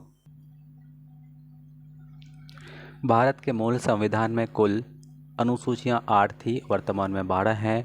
भारतीय संघ में नए राज्यों के गठन का प्रावधान प्रथम अनुसूची में किया गया है। भारतीय संविधान की प्रथम अनुसूची में राज्यों के नाम तथा राज्य क्षेत्र के विवरण का प्रावधान है। भारतीय संविधान की 9वीं अनुसूची को किस संविधान संशोधन के द्वारा जोड़ा गया है? प्रथम संविधान संशोधन 1951 के द्वारा 9वीं अनुसूची को जोड़ा गया है। भारत के संविधान की किस अनुसूची में विभिन्न राज्यों में अनुसूचित क्षेत्रों के प्रशासन और उसके नियंत्रण की विशेष उपबंध है? तो 5वीं में है, अनुसूचित क्षेत्र के प्रशासन और उसके नियंत्रण के विशेष प्रावधान है। अब फिर देखेंगे इसके दूसरा कॉलम में क्या कह रहा है। दूसरा कॉलम में है सरकार द्वारा शुल्क और कर लगाने के अधिकार संविधान के किस अनुसूची में उल्लिखित है? 7वीं अनुसूची में उल्लिखित है। राज्य भूमि सुधार अधिनियम को संवैधानिक सुरक्षा प्रदान करने हेतु इस अनुसूची में सम्मिलित किया गया है 9वीं अनुसूची में। 10वीं अनुसूची को 52वें संविधान संशोधन के द्वारा 1985 ईस्वी में जोड़ा गया है और 91वें संविधान संशोधन अधिनियम 2003 के द्वारा इसमें संशोधन किया गया है। इसे दल बदल विरोधी कानून, एंटी डिफेक्शन लॉ भी कहा जाता है। किसको? 10वीं अनुसूची को, जो 52वें संविधान संशोधन 1985 में संविधान में जोड़ा गया है। इस कानूनी संविधान संशोधन इसमें 2003 के द्वारा संशोधन भी किया गया। दल बदल कानून, एंटी डिफेक्शन लॉ भी कहा जाता है। अंग्रेजी जो भारत में बोली जाने वाली एक प्रमुख भाषा है, परंतु इसे संविधान की 8वीं अनुसूची में 22 भाषाओं में शामिल नहीं किया गया है। अंग्रेजी 8वीं अनुसूची में शामिल नहीं है। अब देखेंगे अनुसूचियों का संक्षिप्त विवरण। कह रहा है कि पहली अनुसूची जो है किससे विषय, इसका विषय क्या है? तो पहला अनुसूची में राज्य संघ क्षेत्रों के नाम और उसकी सीमाओं का डिस्कस किया गया है और इसका जो अनुच्छेद है, अनुच्छेद 1 और 4। फिर कहता है दूसरी अनुसूची राष्ट्रपति, राज्यपाल, लोकसभा, राज्यसभा के अध्यक्ष और उपाध्यक्ष, राज्यसभा, राज्य विधान परिषद के सभापति, उपसभापति, सर्वोच्च न्यायालय, उच्च न्यायालय के न्यायाधीश, भारत के नियंत्रक और महालेखा परीक्षक के पदाधिकारियों के वेतन भत्ते और पेंशन से जुड़े प्रावधान है दूसरी अनुसूची में। इसका जो चर्चाएँ हैं अनुच्छेद 59, फिर 65(3), इस तरह से देखेंगे 222, 221 तक कुछ आर्टिकल में इसकी चर्चा है। तीसरी अनुसूची में क्या आपको याद रखना, पहली में राज्य और संघ, दूसरा में जो वेतन भत्ते हैं और तीसरा में है जो है शपथ की बात करेंगे, वो प्रतिज्ञान की बात करेंगे। तो इसमें लिखेगा संघ, राज्य के मंत्री, संसद, विधानमंडल के चुनाव के प्रत्याशी, न्यायाधीश आदि के द्वारा शपथ जो है और प्रतिज्ञान, अफर्मेशन दिए जाते हैं। अनुच्छेद इसमें 75(4) में ये सब सारे मंत्रियों की जो डिस्कशन है ये बात किया गया। चौथी अनुसूची में जो राज्यसभा के सीटों का आवंटन है संघ और राज्यसभा के लिए, संघ और राज्य क्षेत्रों के लिए राज्यसभा का सीटों का आरक्षण जो बंटन है, आवंटन है, 41(1), 82(2) में इसकी चर्चाएं हैं। पाँचवीं अनुसूची में क्या है? पाँचवीं अनुसूची में शेड्यूल में, तो पाँचवीं अनुसूची में आपको है अनुसूचित क्षेत्र और जनजातीय प्रशासन तथा उसके नियंत्रण से प्रावधान है, जो अनुच्छेद 244(1) में इसका डिस्कस किया गया है। छठी अनुसूची में असम, मेघालय, त्रिपुरा, मिजोरम, ये यूपीएससी का क्वेश्चन है। कहता है इन राज्यों के जनजातीय क्षेत्रों के प्रशासन संबंधी आवंटन है, इसका अनुच्छेद 244(2) और 275(1) इसका डिस्कस किया गया है। सातवीं अनुसूची में संघ सूची, राज्य सूची तथा समवर्ती सूची में सम्मिलित कुछ विषय हैं अनुच्छेद 246 के तहत। आठवीं अनुसूची में संविधान सभा द्वारा मान्यता प्राप्त 22 भाषाओं का चर्चा किया, 344(1), 351 इसका डिस्कशन है। नौवीं अनुसूची में भूमि सुधार और जमींदार उन्मूलन से संबंधित कुछ नियम है, विनियम है और पुनर्वालोकन से संबंधित कुछ उपाय भी इसमें सम्मिलित किए गए, जो अनुच्छेद 31 में इसकी डिस्कशन है। फिर देखेंगे 10वीं अनुसूची में दल बदल कानून जो 1985 में लाया गया, तो उसको इसी अनुसूची में रखा गया है। दल बदल का आधार पर संसद की विधान सभा के सदस्यों की निर्भरता से संबंधित उपबंध, अनुच्छेद 102 और 191 के 2 में इसकी चर्चाएं हैं। 11वीं अनुसूची की बात करें, पंचायती राज की शक्तियाँ और उसके उत्तरदायित्व की बात करता है। ये बहुत क्वेश्चन पूछा है। 11वीं अनुसूची पंचायत से 12वीं नगर पालिका की शक्ति से प्रावधान है, जो पंचायत की व्यवस्था 243 के 6 से रिलेटेड है और नगर पालिका शक्ति जो 12वीं अनुसूची में है, अनुच्छेद 243 का बहुत से इसमें डिस्कशन है। 8वीं अनुसूची में सिंधी भाषा के 21वें संविधान संशोधन के अधिनियम 1967 में जोड़ा गया। तो ये सिंधी भाषा देखिए, ये 15वीं भाषा, 14 भाषा तो फिक्स थी, 15वां भाषा बनाया जाता है सिंधी, जो उसे 21वें संविधान संशोधन के द्वारा 1967 में जोड़ा गया था। संविधान संसद के द्वारा 1967 में जोड़ा गया था। आपको बता दें 1967 अब हम जोड़ते हैं 71वें संविधान, इसमें जोड़ते हैं 1971वें संविधान संशोधन 21 है ना। इस तरह से हम लोग और भी किए संशोधन, बता देंगे आगे आने वाले वीडियो में। 21 है और 71वें हैं, उसके बाद 192 में 1992 में करते हैं, ठीक है। तो याद रखेंगे 1971 में भी करते हैं। 67 देखिएगा, 67 और 71, 112 नहीं है तो फॉल्स हो गया, चलिएगा। इसी तरह बोर्ड ऐसे याद रखिएगा, बोडो PMDS होता है, बोडो, संथाली, मैथिली होता है, फिर और भी लैंग्वेजेस होते हैं, मणिपुरी, नेपाली, कोंकणी, ये सारे भाषाएं जुड़ती है, जिससे मिलकर के 15 से 22 हो जाती है। 15 के बाद 3 जुड़ता है, मैथिली, नेपाली, जो इस तरह से 3, उसके बाद और 4 जुड़ता है। अब देखिएगा भारतीय संविधान की विशेषताएँ, features of Indian constitution, features of Indian constitution. अब देखेंगे जो भारत का संविधान है, हमारे संविधान राष्ट्र का उल्लेख किन नामों से करता है? तो ये हमारा इंडिया, दैट इज़ भारत अर्थात इंडिया से उल्लेख करता है। भारतीय संविधान में किस प्रकार की शासन प्रणाली की व्यवस्था की गई है? संसदात्मक व्यवस्था की गई है। संसदात्मक शासन व्यवस्था में विधायिका का कार्यपालिका पर नियंत्रण होता है। अध्यात्मक जो अध्यक्ष होता है, अध्यक्षात्मक बोलते हैं, शासन प्रणाली का आधारभूत तत्व क्या है? एकल कार्यपालिका होता है, इसमें एक ही कार्यपालिका होती है। भारत का संसदीय शासन प्रणाली और ब्रिटेन की संसदीय प्रणाली शासन प्रणाली के मध्य अंतर क्या है? न्यायिक समीक्षा, यही अंतर है। फिर नेक्स्ट देखेंगे, भारत का संविधान परिसंघीय है। ये किससे निर्धारित होता है कि संविधान परिसंघीय है? केंद्र और राज्य की मध्य शक्तियों का वितरण से ये परिसंघ है। ठीक है। अब देखिए भारतीय संविधान के मूल्य क्या है, क्योंकि हमारे संविधान स्वतंत्रता देता है, समानता की बात करता है, भ्रातृत्व की बात करता है, पंथनिरपेक्ष, लोकतांत्रिक, गणराज्य, इसी तरह से संप्रभुता, समाजवादी की बात करता है। ये हमारे संविधान के वैल्यूज़ हैं। इसको कोई जैसे ब्रदरहुड को कोई भाईचारा को कोई ठेस नहीं पहुंचा सकता है, पंथनिरपेक्ष धर्म से रिलेटेड किसी पर भेदभाव नहीं कर सकता है, तो इससे हमारे संविधान के वैल्यूज़ को डिग्रेड नहीं कर सकता। ये हमारे लिए बहुत ही इंपॉर्टेंट और गौरव की बात है कि हमारा संविधान इन सारे अधिकार और वैल्यूज़ देता है। नीति निर्देशक तत्व तथा मूल अधिकारों को संविधान की आत्मा, कंसियंस ऑफ द कॉन्स्टिट्यूशन किसने कहा था? तो ग्रैनविल ऑस्टिन ने। जो नीति निर्देशक तत्व है और मूल अधिकार हैं, इसको संविधान की आत्मा कहा है। आइए देखिए, आत्मा बहुत सारे, जैसे B.R. अम्बेडकर भी कहे हैं, महात्मा गांधी भी कहे हैं। तो मूल संविधान में कुल कितने अनुच्छेद हैं? तो 395 अनुच्छेद, और अनुसूचियाँ की बात करेंगे 8। तो ये बढ़ करके 400 से 48 हो गया, ये बढ़ करके 12 हो गया। लेकिन देखिए 395 अनुच्छेद तो ये है ही है, लेकिन 300 क बोल सकते हैं, 4 इस तरह से क A B C जोड़ करके जोड़ेंगे, टोटल 400 से प्लस हो जाएगा। कहता है सर्वप्रथम कांग्रेस किस अधिवेशन में जनगण मन गाया गया? तो ये कलकत्ता अधिवेशन 1911 में, जिसमें अध्यक्षता कौन कर रहे थे? कमेंट बॉक्स में लिखिए। रहमतुल्लाह सियानी तो नहीं है, कौन है लिखिए। 1911 में कलकत्ता अधिवेशन, 1911 में विशन राय भी हो सकते हैं, विशन राय। तो ये याद रखिएगा, सबसे पहले कलकत्ता अधिवेशन 1911 में ही जनगण मन गाया गया था। देखेंगे राष्ट्रीय गान जो है, गायन का जो मानक समय है नेशनल एंथम का, तो 52 सेकंड है, 52 सेकंड है। भारतीय संविधान की जटिलता के कारण इसे वकीलों का स्वर्ग, लावर्स पैराडाइज कहा जाता है भारतीय संविधान को। अब हम आपको बता दें, भारतीय संविधान में जो है लचीला का प्रॉपर्टी बोल सकते हैं, फ्लेक्सिबल भी है और थोड़ा सा हार्डनेस भी है, थोड़ा सा बोल सकते हैं लचीला है तो कुछ कठोर के भी गुण हैं, दोनों का सम्मिलन है हमारा संविधान। भारतीय संविधान अधिक कठोर तथा अधिक लचीले के मध्य एक संतुलन स्थापित करता है, यह कथन है KC व्हीलर। देखिए ये भी बोल दिया कि संविधान जो है कुछ कठोर तत्व हैं, कुछ लचीले तत्व हैं। भारतीय संविधान का विरहित होने का कारण क्या है? राज्य तथा के संघ के एकल संविधान होने के कारण यह विरहित है, बहुत विशाल है, पूरे विश्व का सबसे बड़ा संविधान है। भारतीय संविधान अंशतः कठोर, अंशतः लचीला है। Slightly it is hard and it is flexible. कहता है हार्ड तो नहीं बोल सकते, वैसे थोड़ा सा कठोर है और लचीला का प्रॉपर्टी है। भारतीय जो है राष्ट्रवादी प्रतिक्रिया में भारतीय संविधान के निर्माताओं ने अल्पसंख्यकों के हितों का तथा भावनाओं के महत्व को कम करके आंका है। यह कथन किसका है? आइवर जेनिंगस। क्या कहता है कि अपनी राष्ट्रवादी प्रतिक्रियाओं में भारतीय संविधान के निर्माताओं ने अल्पसंख्यकों के हितों तथा भावनाओं के महत्व को कम आंका है। आइवर जेनिंगस का कथन है। यह अर्धसंघात्मक राज्य है, ये कथन है KC व्हीलर। ये अर्धसंघात्मक राज्य भारत कौन सा है? अर्धसंघीय राज्य है। भारत में राजनेता सत्ता का प्रमुख स्रोत है, कौन है? ये जनता है।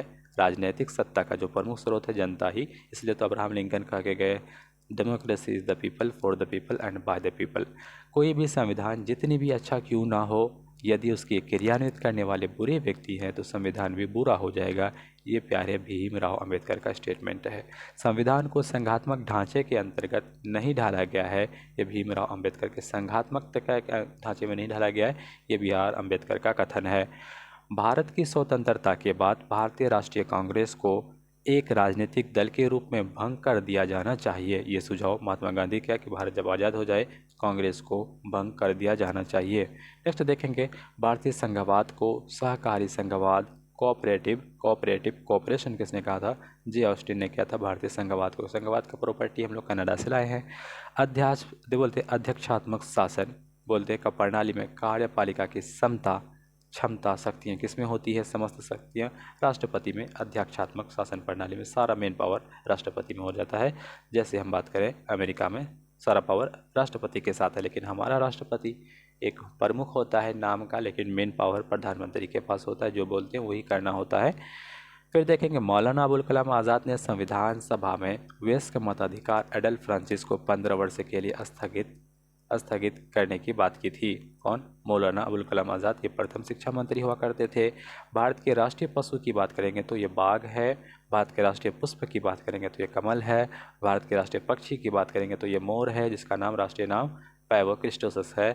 भारत के राष्ट्रीय ध्वज की बात करेंगे तो इसमें जो चक्रों की संख्या है, तीलियों की संख्या है 24 है। त्रिरंगा हमारा राष्ट्रीय क्या है? झंडा है, राष्ट्रीय ध्वज है। कहता है SR बोम्मई बनाम भारत संघ 1994 में उच्चतम न्यायालय ने कहा था भारतीय संविधान एक परिसंघात्मक संविधान है। SR बोम्मई एक केस हुआ था 1994 में, जिसमें सुप्रीम कोर्ट ने टिप्पणी की थी। सुप्रीम कोर्ट ने कमेंट किया था कि भारतीय संविधान कैसा है? परिसंघात्मक है। अब देखेंगे 7वीं अनुसूची के प्रमुख विषय, important subject of 7th schedule. देखेंगे क्या बात करता है कि भारतीय संविधान के अंतर्गत सिविल प्रक्रिया संहिता किस सूची में है? तो सिविल प्रक्रिया संहिता समवर्ती सूची में है। जनसंख्या नियंत्रण और परिवार नियोजन तथा आपराधिक मामले भारतीय संविधान की समवर्ती सूची में है। इसलिए कानून बनाएगा जनसंख्या नियंत्रण का तो केंद्र बनाएगा, और राज्य समेत दोनों मिल के बना सकता है। शिक्षा किस सूची का? तो शिक्षा भी एक समवर्ती सूची में है। शिक्षा प्रारंभ में राज्य सूची का विषय था, इसे 42वें संविधान संशोधन 1976 के तहत समवर्ती सूची में स्थानांतरित कर दिया गया। भूमि सुधार किस सूची के अंतर्गत है? तो भूमि सुधार राज्य सूची के अंतर्गत है। रेलवे पुलिस किस सूची के अंतर्गत है? तो रेलवे पुलिस राज्य सूची का सब्जेक्ट है, स्टेट सब्जेक्ट है रेलवे। इस रेलवे कौन सा? स्टेट सब्जेक्ट है। रेलवे है, देखिए क्या क्या है, सॉरी रेलवे पुलिस जो है ये राज्य सूची का, तो रेलवे तो अभी केंद्र के अंतर्गत आता है, रेलवे पुलिस है। कहता है आर्थिक नियोजन किस सूची के है? तो इकोनॉमिक प्लानिंग जो है समवर्ती सूची का है। कृषि भारतीय संविधान की किस अनुसूची से? तो राज्य सूची से संबंधित है। पंचायती राज किस सूची से अधिनियमित है? तो राज्य की सूची से संबंधित है, राज्य सूची स्टेट लिस्ट से। दंड प्रक्रिया भारतीय संविधान की 7वीं अनुसूची में सूची 3 में समवर्ती सूची में जोड़ा गया है। विवाह बोल सकते हैं, विवाह विच्छेद, गोद लेना आदि संविधान की किस 7वीं अनुसूची में किसके अंतर्गत सम्मिलित? सूची 3 के समवर्ती में 7वीं अनुसूची का जोड़ा गया है। अब देखेंगे 3 सूचियों से संबंधित कुछ प्रमुख विषय। अब देखेंगे यूनियन लिस्ट में कौन कौन सा चीज़ें हैं। देखेंगे यूनियन लिस्ट की बात करें तो केंद्र सूची में प्रतिरक्षा, विदेशी मामले, नागरिकता, डाक, संचार, निगम कर, युद्ध और शांति, सीमा शुल्क और निर्यात, बीमा, प्रत्यर्पण, शेयर बाजार, अंतर्राष्ट्रीय रेलवे, ये सारे हैं तो केंद्र सूची। मुद्रा बैंकिंग, फिर बोल सकते हैं हवाई मार्ग, विदेशी मार्ग, लॉटरी, आयकर, जनगणना, डाकघर, ये सारे केंद्र सूची। एक्सचेंज जो स्टॉक एक्सचेंज केंद्र सूची के अंतर्गत है।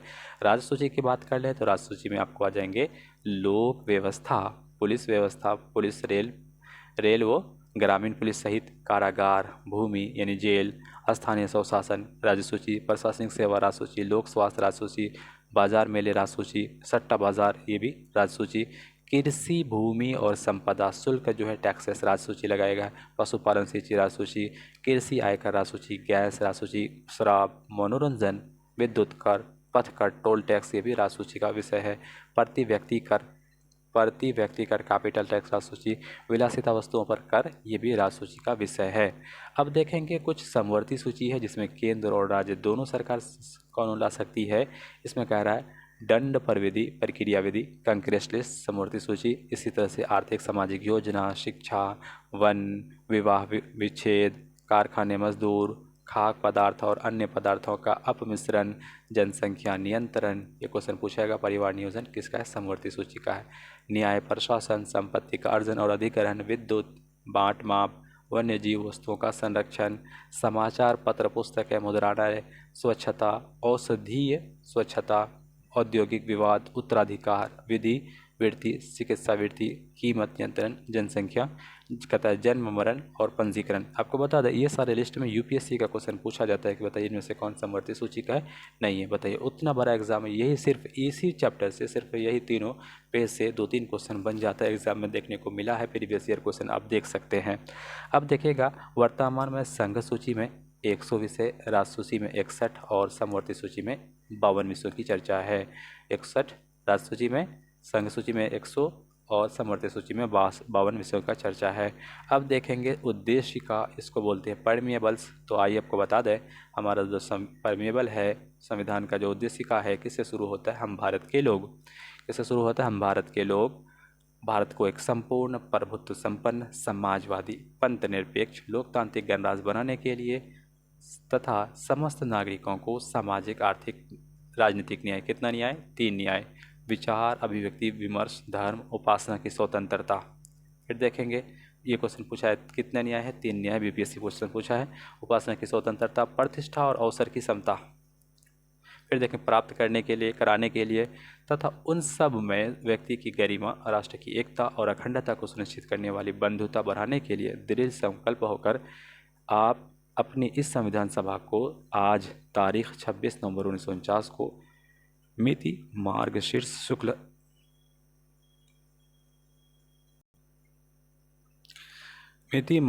जो है समतबी संवत 2006 विक्रमी को एतद द्वारा इस संविधान सभा को अंगीकृत, अधिनियमित और आत्मसमर्पित करते हैं।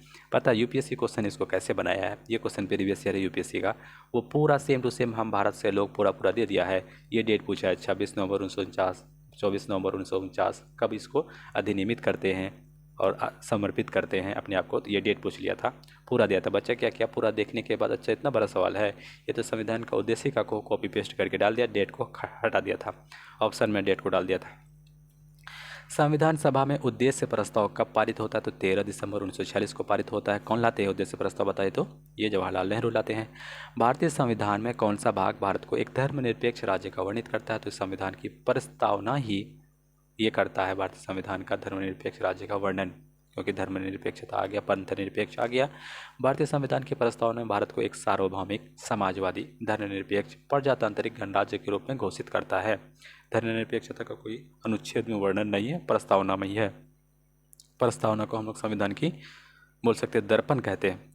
कहते हैं सर्वोच्च न्यायालय द्वारा ऐसा किस विवाद में कहा गया है कि अनुच्छेद 368 के अंतर्गत संविधान के प्रस्तावना में भी संशोधन किया जा सकता है?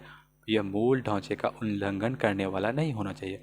केशवानंद भारती का केस हुआ था, याद रखेंगे, के से, और संविधान का प्रस्तावना में इसमें कहा था कि इस प्रस्तावना को संशोधन किया जा सकता है, और ये बात 1973 में हुआ था। भारतीय संविधान का कौन सा संविधान की आत्मा कहा जाता है? तो देखिएगा उद्देशिका को, प्रियम्बल को भारतीय संविधान की आत्मा कहा जाता है। कल्याणकारी राज्य के बोलते हैं, वेलफेयर स्टेट का उद्देश्य अधिकतम जनसंख्या के लिए अधिकतम कल्याण सुनिश्चित करना है। भारत का जो एक गणतंत्र है, रिपब्लिक है भारत, इसका अर्थ है भारत में वंशानुगत शासन नहीं है। भारत में वंशानुगत शासन नहीं है। आपको बता दें ये जो संविधान जो इसको केशवानंद भारती केस 1973 हर एग्जाम में पूछा जाता है कि किस जो है सुप्रीम कोर्ट क्योंकि कमेंट किया है कि जो है प्रस्ताव ने संशोधन कर सकते हैं अनुच्छेद 68 के तहत, 368 के तहत। कौन सा?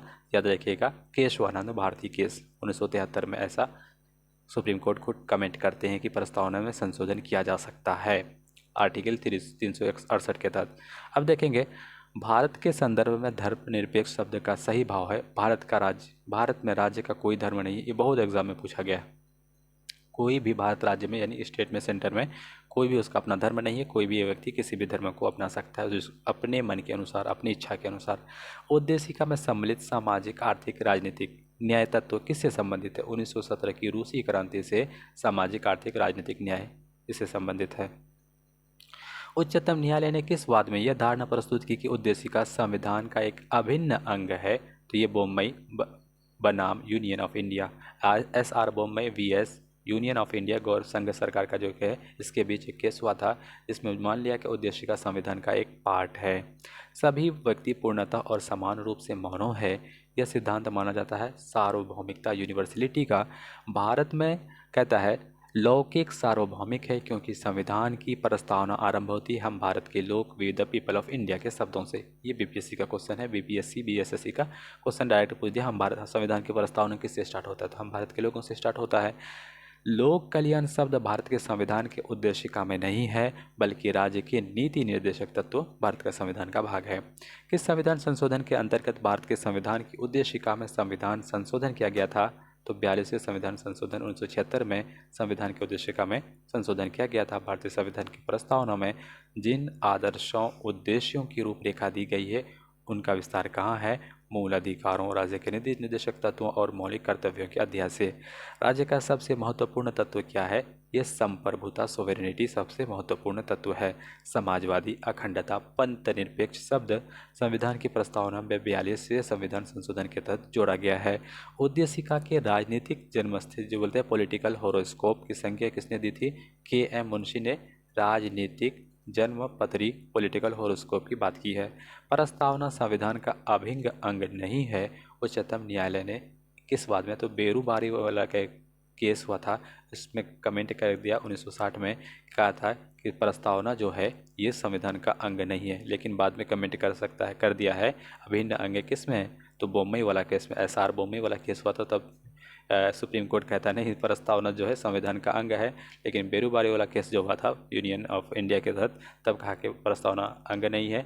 केशवानंद भारती में कहा था कि उसमें संशोधन कर सकता है। तो याद रखिएगा, ऐसे ऐसे कमेंट पूछता है। बेरूबारी केस में क्या कह रहा है कि अभिन्न अंग नहीं था 1960 के तहत। संविधान निर्माण में महत्वपूर्ण भूमिका निभाने वाले संवैधानिक सभा के सदस्य सरदार अल्लादी कृष्णा स्वामी अय्यर के अनुसार संविधान की प्रस्तावना हमारे दीर्घकालिक सपनों के विचार हैं। बिल्कुल फ्यूचर के विचार है, क्योंकि प्रस्तावना में अच्छी अच्छी बातों का डिस्कशन किया गया है। गोलकनाथ बनाम पंजाब राज्य मामले में न्यायमूर्ति एस हदुतुल्ला ने उद्देशिका को संविधान की मूल आत्मा कहा था। जब गोलकनाथ हुआ था बनाम पंजाब राज्य का, तो हदुतुल्ला वहाँ पे सुप्रीम कोर्ट के जज थे, उन्होंने उद्देशिका को प्रियम्बल को संविधान का मूल आत्मा कहा था। आइए नया चैप्टर है यूनियन टेरिटरी, किसको बोलते हैं? संघ और शासित राज्य क्षेत्र। बहुत ही इंटरेस्टिंग होगा, आपको सामने में सुनते होंगे न्यूज़ में कि अभी दिल्ली में जो है स्टेट और सेंटर के बीच कुछ फाइटिंग हो रही है, बोल सकते हैं टसल्स हो रही है। ये उसकी बात को नहीं मान रहा, उसकी बात क्यों? तो ये देखिए कभी ये विशेष ही है। अनुच्छेद 1 का 3 में भारत राज्य के क्षेत्र में निम्न क्षेत्रों में शामिल है। इसमें राज्य क्षेत्र है, संघ क्षेत्र है और अन्य ऐसे क्षेत्र जो अर्जित किए जाते हैं वो भी इसी के अंतर्गत 1 का 3 में रखा गया। नेक्स्ट देखेंगे भारतीय संघ जो है, भारतीय संघ के अंतर्गत किस राज्य को सम्मिलित करने का जो अधिकार है किसी राज्य को, तो संसद देता है। संविधान के प्रथम अनुच्छेद के अनुसार भारत होगा, राज्यों का संघ होगा, India will be the union of states. Bharat में कितने राज्य और संघ हैं? देखिएगा उस टाइम में तो 28 है, अभी भी 28 है, लेकिन संघ जो 28 हो गया, 8 हो गया संघीय प्रदेश, जिसमें राजधानी क्षेत्र भी सम्मिलित है। हमको अभी लगता है कि 9 हो गया, क्योंकि जम्मू कश्मीर में एक बन गया है जो लद्दाख को। लोकसभा में केंद्र शासित प्रदेशों के लिए अधिकतम कितनी सीटें आरक्षित हैं? तो 20 सीटें हैं केंद्र शासित प्रदेशों के लिए। और 2 पृथक केंद्र शासित प्रदेशों के लिए जम्मू कश्मीर का विभाजन कब किया गया? तो 31 अक्टूबर 2019 को इसका विभाजन कर दिया गया है। अब देखेंगे क्या कह रहा है, संघ और उसके राज्य क्षेत्र से संबंधित कुछ अनुच्छेद। विषय वस्तु देख लीजिएगा। अनुच्छेद 1 में है संघ और उसके राज्य क्षेत्रों का नाम। अनुच्छेद 2 में है नए राज्यों का प्रवेश, स्थापना, संसद का अधिकार है। सपोज कोई नए राज्यों का प्रवेश करवाएगा या कोई नया राज्य बनाएगा तो कौन सा आर्टिकल के तहत बनेगा? आर्टिकल 2 के तहत, अनुच्छेद 2 के तहत। नए राज्यों की स्थापना तथा वर्तमान राज्यों के क्षेत्रफल की सीमा में परिवर्तन जो है ये अनुच्छेद 3 है। सपोज बिहार का सोचेगा कुछ बंगाल का हिस्सा दे दिया जाए, उत्तर प्रदेश का बड़ा करके थोड़ा इतना बड़ा बना दे, तो किसके तहत कर सकता है? अनुच्छेद 3 के तहत संसद को ये अधिकार है, कर सकता है किसी सीमा में परिवर्तन, या बिहार का कुछ हिस्सा को काट करके वेस्ट बंगाल, उत्तर प्रदेश किसी को दे दिया जाए, आर्टिकल 3 के तहत कहेगा। अनुच्छेद 2 और 3 के अंतर्गत बनाए गए कानून जिनके द्वारा पहली तथा चौथी अनुसूची में एक पूरक, अनुसांगिक और अनुवर्ती कंसिक्वेंशियल मामले का संशोधन किया जा सकता है, ये अनुच्छेद 4 के तहत। अब देखेंगे कुछ है, ये तो है, इसको रखेंगे। अब दूसरा कॉलम देखते हैं। दूसरा कॉलम में क्या कहता है? नए राज्यों के गठन की शक्ति किसके प्राप्त है? तो नए गठन जो है, नए राज्यों का गठन 3 के अंतर्गत, 2 और 3 के अंतर्गत। नामों में परिवर्तन तो 3 में करेगा, क्षेत्रफल में 3 में, नए राज्य का गठन 2 में, तो ये संसद को प्राप्त है। कहता है राज्यों के पुनर्गठन से संबंधित फजल अली आयोग का गठन किस वर्ष हुआ था? तो 1953 में फजल अली आयोग पूछता जाता है।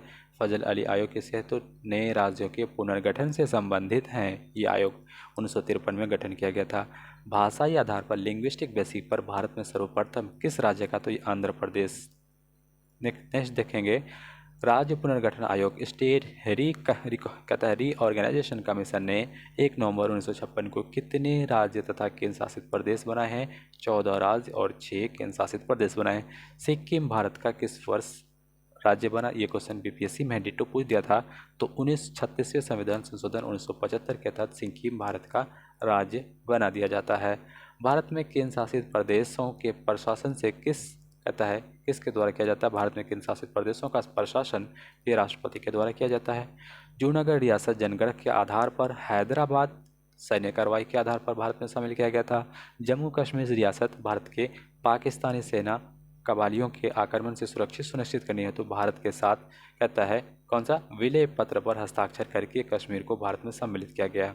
अब देखेंगे पहले के विशेष राज्यों का दर्जा, राज्य का दर्जा असम को 1969 में दिया गया, हिमाचल प्रदेश को 1971 में, नागालैंड को 1969 में, मणिपुर को 1972 में विशेष राज्य, मेघालय को 1972 में, त्रिपुरा को 1972 में, सिक्किम को 75-76, मिजोरम को 86-87 के बीच और अरुणाचल प्रदेश को 86-87 के बीच। देखेंगे 3 राज्य हैं, मणिपुर, त्रिपुरा, मेघालय 1972 में, और असम नागालैंड 71 में, हिमाचल प्रदेश 71 में, सिक्किम 75-76 में, मिजोरम 86-87 में, और अरुणाचल प्रदेश, ये याद रखेंगे, मिजोरम और अरुणाचल प्रदेश को 1986-87 में विशेष राज्य के दर्जा दिया गया।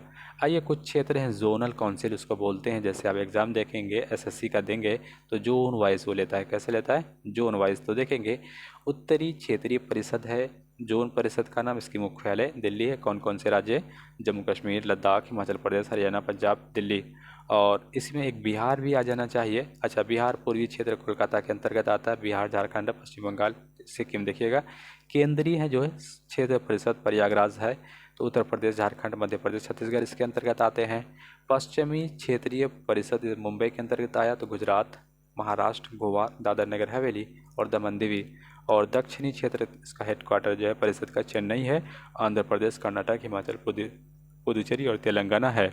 दिसंबर 1953 में फजल अली की अध्यक्षता में 3 सदस्य राज्य पुनर्गठन आयोग का क्या किया गया था? गठन किया था 1953 में। अब देखेंगे ये हमारा 8 राज्य है और केंद्र शासित प्रदेश है। उसमें कितने जिले हैं, क्षेत्रफल है, थोड़ा सा एक नज़र डालें। राजस्थान जैसे राज्य है, जयपुर राजधानी, हिंदी बोलते हैं। कितनी जिलों की संख्या? 33। अभी 50 से अधिक हो गया है इतना एरिया है। इस तरह से तो ये आपको पता है कि कितने राज्य हैं। मध्य प्रदेश ये वाला सब देख लीजिएगा कि इम्पोर्टेंट इसको नहीं, इसको थोड़ा सा छोड़ते हैं क्योंकि अब देखिएगा ये सारा कौन कौन से हम यूनियन टेरिटरी को पढ़ देते हैं। अंडमान निकोबार, चंडीगढ़, दादर नगर हवेली, दिल्ली, लक्षद्वीप, पुदुचेरी, जम्मू कश्मीर। अंडमान निकोबार का पोर्ट ब्लेयर, चंडीगढ़ है, दादर नगर हवेली का दमन है, दिल्ली का दिल्ली है, लक्षद्वीप का कवरत्ती है, पुदुचेरी है, जम्मू कश्मीर का श्रीनगर या जम्मू है, लद्दाख का लेह है। ये सारे देखिएगा जम्मू कश्मीर और लद्दाख को 2019 में बना दिया गया है। तो ये रहा हमारा क्या? संघ शासित प्रदेश। अब चलते हैं नागरिकता जो संविधान की कितनी है? भाग 2 में है। आइएगा नागरिकता की बात करेंगे हम लोग। भारतीय नागरिकता प्राप्ति हेतु 5 प्रकार हैं। पहला प्रकार है जन्म से, दूसरा है अधिकार द्वारा और देशीकरण के द्वारा, भूमि अर्जन के द्वारा। अगर हमारी गवर्नमेंट किसी भूमि अर्जन कर देता है तो नागरिकता वहाँ के नागरिक को मिल जाएगा। देशीकरण भी कर लेता है तब भी, कोई आदमी पंजीकरण कर लिया, रजिस्ट्रेशन कर लिया, जो प्रावधान है 3 साल 5 साल भारत में रहना पड़ेगा, उससे पहले रजिस्ट्रेशन करना पड़ेगा, तब भी 7 साल का जितना भी प्रावधान है उसके अंतर्गत वो मिल सकता है नागरिकता। और इसका वंश माँ बाप यहीं से हो तो अगर वो अभी अमेरिका चले गए तब भी उसको नागरिकता मिल जाएगा उसके बच्चे को, और जन्म लिया हो तो उसको स्वाभाविक है नागरिकता भारत का मिल ही जाएगा। भारतीय संविधान की किस प्रकार की नागरिकता प्रदान की जाती है? तो एकल है, सिंगल सिटीजनशिप दिया जाता है। संयुक्त राज्य अमेरिका यूएसए दोहरी नागरिकता का सिद्धांत को अपनाता है। वहाँ पे स्टेट भी नागरिकता देता है और सेंटर भी नागरिकता देता है, दोहरी नागरिकता है। नागरिकता संशोधन अधिनियम 2019 सीएए में किन देशों के हिंदू, बौद्ध, सिख और जैन, पारसी, ईसाई की नागरिकता है तो प्रदान करता है? का प्रावधान है तो देखिएगा किन देशों के, तो देखिएगा ये अफगानिस्तान से कुछ थे, तो ये देश हैं पाकिस्तान, बांग्लादेश और अफगानिस्तान। भारत की नागरिकता प्रदान किया जा सकता है। इसमें जो भी हिंदू है माइनॉरिटी में, बौद्ध, सिख, जैन और पारसी, ईसाई, इन सारे देशों के नागरिकों को नागरिकता देने की बात की गई है। भारतीय नागरिकता कहता है नागरिक की नागरिकता किस आधार पर समाप्त की जा सकती है? परित्याग कर दे या पर्यावसन कर दे या वंचना के आधार पर उसकी नागरिकता समाप्त कर सकते हैं। सपोज कोई आया अमेरिका, भारत का नागरिक अमेरिका आया और अमेरिका का नागरिकता कनाडा आया, कनाडा का नागरिकता जैसे ही लिया तो उसका नागरिकता तुरंत अपने आप स्वाभाविक समाप्त हो जाती है। ऐसा प्रावधान हमारे संविधान की नागरिकता में लिखा हुआ है। भारत से बाहर लगातार कितने वर्षों तक रहने पर भारतीय नागरिकता समाप्त कर दी जाती है? 7 वर्ष भारत के बाहर रहने पर नागरिकता को समाप्त कर दिया जाता है। प्रवासी भारतीय दिवस कितने समय अंतराल पर मनाया जाता है? तो प्रति 2 वर्ष के अंतराल पर हम लोग 9 जनवरी को प्रवासी भारतीय दिवस मनाते हैं, क्योंकि महात्मा गांधी इसी डेट को 1915 में आए थे भारत। अब देखेंगे इसके पहले अब दूसरा कॉलम देख लेते हैं। दूसरा कॉलम कह रहा है नागरिकता से कुछ अनुच्छेद मेन है, जैसे अनुच्छेद 5 में है संविधान लागू होने पर नागरिकता स्वाभाविक लागू हो जाएगी। पाकिस्तान से भारत आने वाले प्रवचन वाले व्यक्तियों की नागरिकता, जैसे अनुच्छेद 6 में है कोई व्यक्ति पाकिस्तान से भारत आना चाहे तो अनुच्छेद 6 के अंतर्गत नागरिकता दिया जा सकता है। पाकिस्तान से प्रव्रजन व्यक्तियों की नागरिकता का अधिकार, पाकिस्तान से भारत और भारत से पाकिस्तान जाने पर क्या कहता है, भारत से प्रव्रजन व्यक्तियों की नागरिकता पर अधिकार दिया है। अनुच्छेद 8 में कह रहा है, कहता है भारतीय मूल के वैसे लोग नागरिकता का अधिकार है जो भारत के बाहर रह रहे हैं। भारतीय मूल होना चाहिए, जिसके माता पिता भी होना चाहिए इसके बाहर, तब भी नागरिकता दिया जा सकता है। जिस व्यक्ति ने स्वेच्छा से विदेशी नागरिकता प्राप्त कर ली हो उसकी नागरिकता समाप्त मान ली जाती है। अनुच्छेद 9 के तहत कहता है गेले बेटा सटले बेटा अमेरिका सटले 9 साल 7 साल से ज़्यादा, तो आर्टिकल 9 के तहत उसका नागरिकता जैसे ही प्राप्त किए हमारा भारत का नागरिकता समाप्त हो जाती है। अनुच्छेद 10 में है नागरिक संबंधी अधिकारों का निरंतरता। अनुच्छेद 11 में संसद द्वारा कानून बनाकर नागरिकता अधिकारों का नियमन करता है। कहता है लक्ष्मीमल सिंघवी समिति ने किससे संबंधित है? दोहरी नागरिकता से संबंधित है, डुअल सिटीजनशिप से लक्ष्मीमल सिंघवी समिति इसी से रिलेटेड है।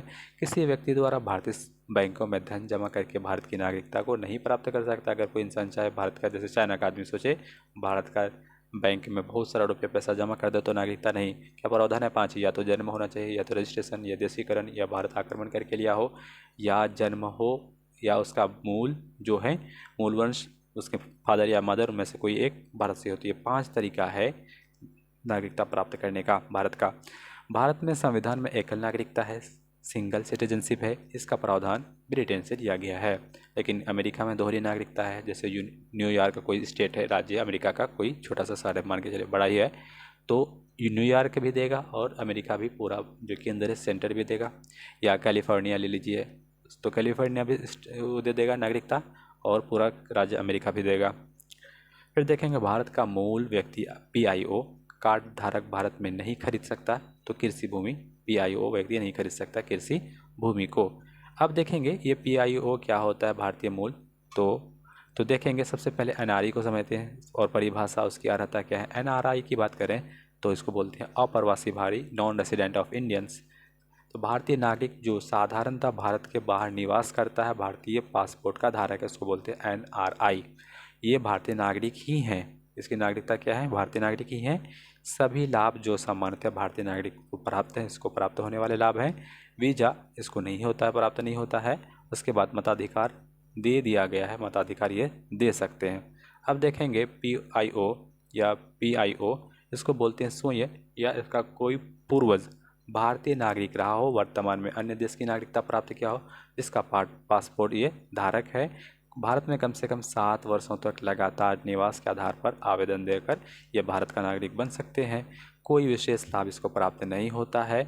उसके बाद ये कार्ड धारक है कि नहीं है, क्या ऑप्शन है? वीज़ा है, बिल्कुल हाँ है। मताधिकार इसको प्राप्त नहीं है, PIO को मताधिकार नहीं दे सकते हैं। ये OCI को भी ये मताधिकार नहीं दिया गया है। किसको दिया है?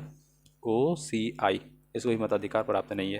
देखेंगे एक व्यक्ति जो विदेशी भारतीय नागरिक OCI कार्ड धारक हो तथा नागरिकता अधिनियम 1955 के अंतर्गत अधिकृत हो, उसको बोल सकते हैं OCI। संविधान लागू होने के बाद भारतीय नागरिकता था उस भूभाग का निवासी जो स्वतंत्रता के बाद भारत का अंग बना, उसको OCI बोलते हैं। एक कहता है FRRO और FRO वाले लाभ के साथ पंजीयन से छूट प्राप्त होता है। भारत में कितनी भी अवधि तक ठहर सकता है, जीवन भर के लिए वीज़ा पा सकता है, आ सकता है। ये क्या है? ये वोट देने का अधिकार इसको नहीं है। फिर देखेंगे हम लोग OCI को वोट देने का अधिकार नहीं, सिर्फ वोट देने का अधिकार किसको है? तो ये NRI को है। PIO को या POI को भी नहीं है। PIO को भी भारतीय मूल के व्यक्ति को भी नहीं है। पर्सन ऑफ इंडियन ओरिजिन को भी वोट देने का अधिकार नहीं है। लास्ट में क्या करता है NCERT, कहता है LM सिंघवी की अध्यक्षता में गठित समिति ने 9 जनवरी को प्रवासी भारतीय दिवस मनाने की अनुशंसा की। कौन है? LM सिंघवी समिति। कौन सा समिति? LM सिंघवी समिति। अब देखेंगे दोहरी नागरिकता की जो बात कर रहा था वो कौन कर रहा था? लक्ष्मी, हाँ तो वही तो हो गया, लक्ष्मी विमल सिंघवी समिति डुअल सिटीजनशिप से संबंधित है और प्रवासी भारतीय दिवस मनाने की भी अनुशंसा 9 जनवरी को कौन करता है? LM सिंघवी समिति।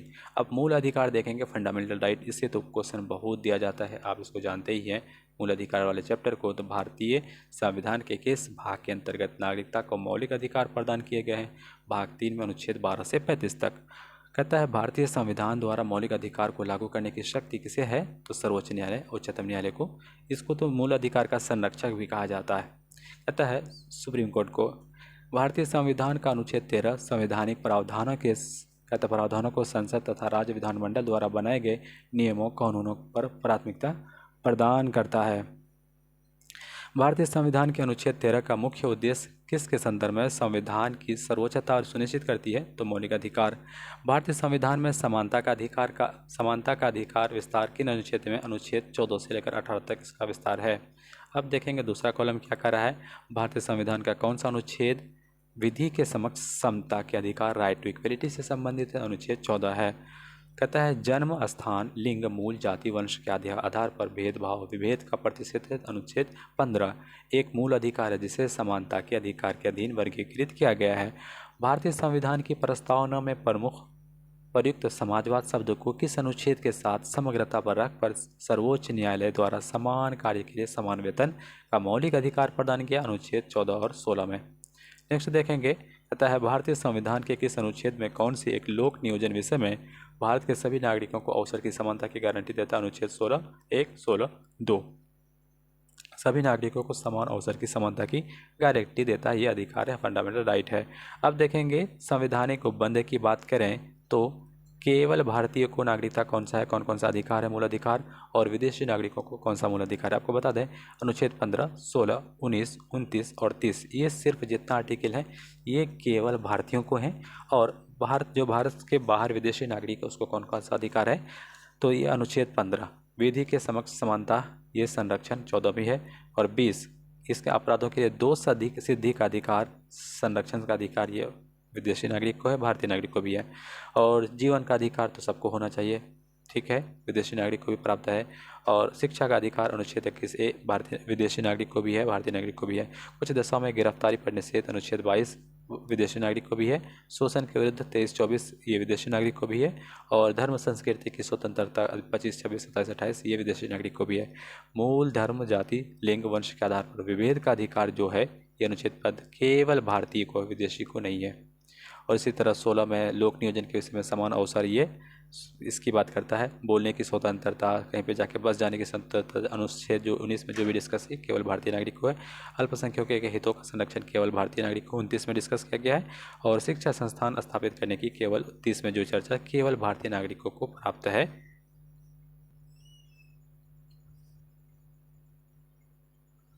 अब देखेंगे कि संविधान के किस अनुच्छेद के अंतर्गत अस्पृश्यता अनटचेबिलिटी का उन्मूलन हुआ? अनुच्छेद 17 के तहत संविधान में अस्पृश्यता की परिभाषा नहीं है। अस्पृश्यता निवारण अधिनियम 1955 के अंतर्गत अस्पृश्यता को बढ़ावा देना एक दंडनीय अपराध है। अनुच्छेद 18 का संबंध उपाधियों का अंत से है, ठीक है। भारतीय संविधान के किस अनुच्छेद में वाक अभिव्यक्ति फ्रीडम ऑफ स्पीच की स्वतंत्रता है? तो अनुच्छेद 19 में है। और भारत का संविधान में प्रेस की स्वतंत्रता का भी यही प्रेस की स्वतंत्रता अनुच्छेद 19 का 1 कह रहा है। भारत में संविधान में आर्थिक समानता इकोनॉमिक इक्विलिटी समानता का मौलिक अधिकार में सम्मिलित नहीं है। आर्थिक क्या है? समानता। अब आएंगे ये देखिए अनुच्छेद 19 के अंतर्गत क्या क्या स्वतंत्रता मिली है। अनुच्छेद 19 के 1 के तहत कहता है वाक अभिव्यक्ति और प्रेस की स्वतंत्रता। अनुच्छेद 19 का बी में कहता है शांतिपूर्ण रहित हथियार का अधिकार है, हथियार रहित सम्मेलन का अधिकार है। फिर अनुच्छेद सी में कहता है संगम या संघ समिति बनाने का अधिकार। अनुच्छेद 19 का 1 का सी में है भारत के कहीं भी आबाद में बस जाने की। अनुच्छेड डी में है अनुच्छेद निवास करने तथा बसने का अधिकार। अनुच्छेद 19 ई में है देखिए संचरण कहीं पे भी घूमने का अधिकार, ये डी में है विजिट। उसके बाद कहीं पे बसने का अधिकार अनुच्छेद ई में है। और कोई वृत्ति व्यवसाय करने की अवस्था जी में है।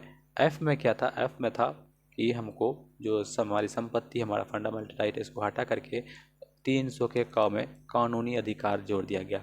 तो ए में क्या है, वाक प्रेस की स्वतंत्रता। बी में है हथियार, बिना हथियार के हम सम्मेलन कर सकते हैं। सी में कह सकते हैं सहकारी समिति बना सकते हैं।